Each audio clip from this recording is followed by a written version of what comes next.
the near future, the world is mired in the emotional economy. The new social network Echo has become ubiquitous.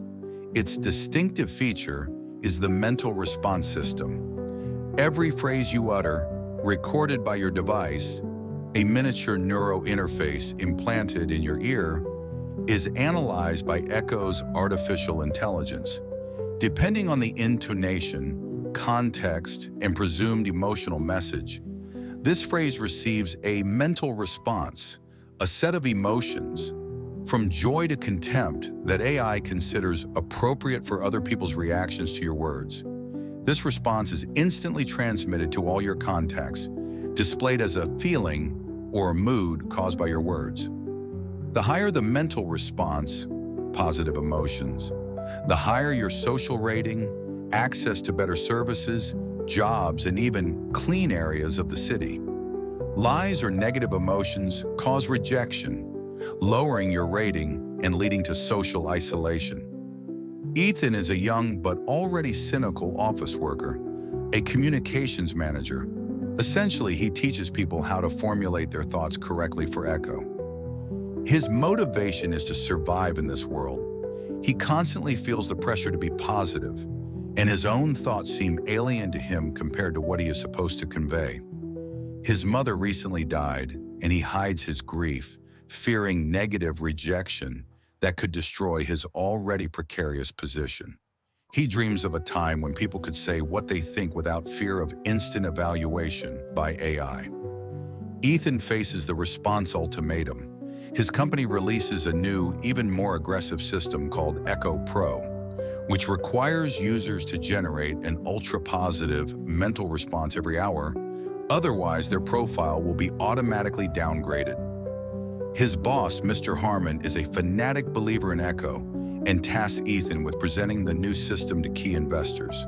The problem is that Ethan must convincingly, with maximum positive response, talk about a system he inwardly hates.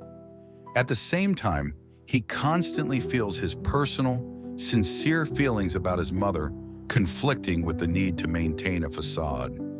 During the Echo Pro presentation, Ethan, following a pre-written script, utters perfectly calibrated, inspiring words.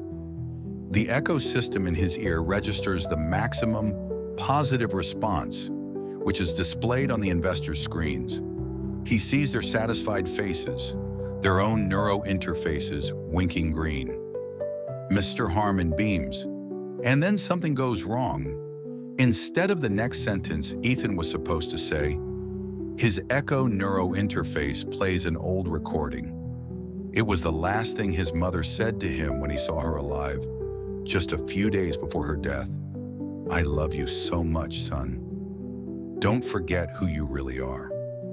This phrase, spoken with sincere but deeply sad intonation, instantly generates a powerful rejection on the presentation screen. Red lights flash, investors panic. Mr. Harmon is horrified, but then something strange happens.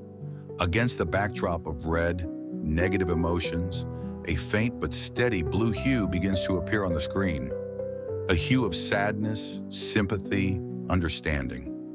Some investors, removing their masks of impeccable positivity for a second, look at Ethan with human sorrow in their eyes. Their own interfaces also beginning to display this blue. This should never have happened. Echo was programmed to ignore or suppress such ineffective emotions. The Echo system did not break down.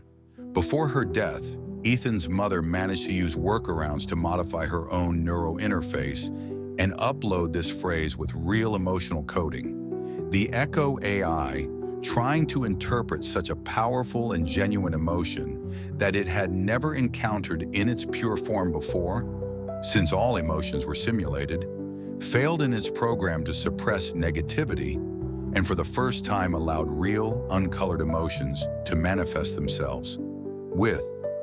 The Echo system did not break down.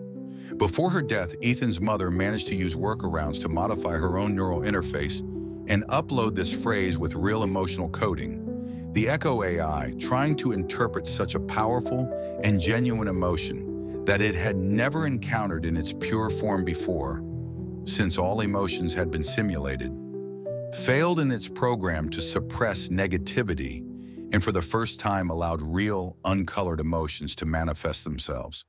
Sympathy, sadness, sincere love, which it could not suppress.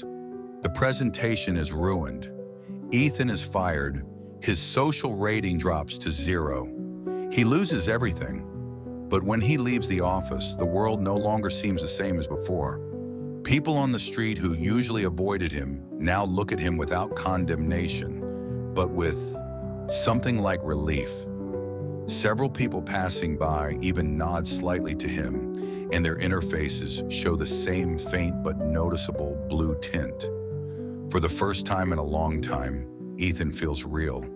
He walks down the street, realizing that he has lost everything in the emotional economy, but has gained something much more valuable: the freedom to be himself, to feel real pain, and to see that even in a world of total control, sincere emotions have the power to break through.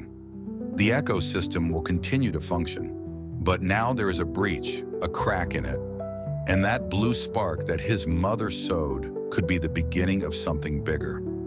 Open ending. It is unknown whether this blue spark will ignite a flame of real emotion in the world, or whether it will be suppressed by the system. But Ethan, for the first time in a long time, allows himself to cry sincerely, and his tears do not taste bitter, but liberating. A true connection between people, based on genuine emotions, cannot be completely suppressed or simulated by technology. Attempts to control and monetize human feelings ultimately lead to their distortion. But even in the most perfect control system, there is always room for true humanity to shine through.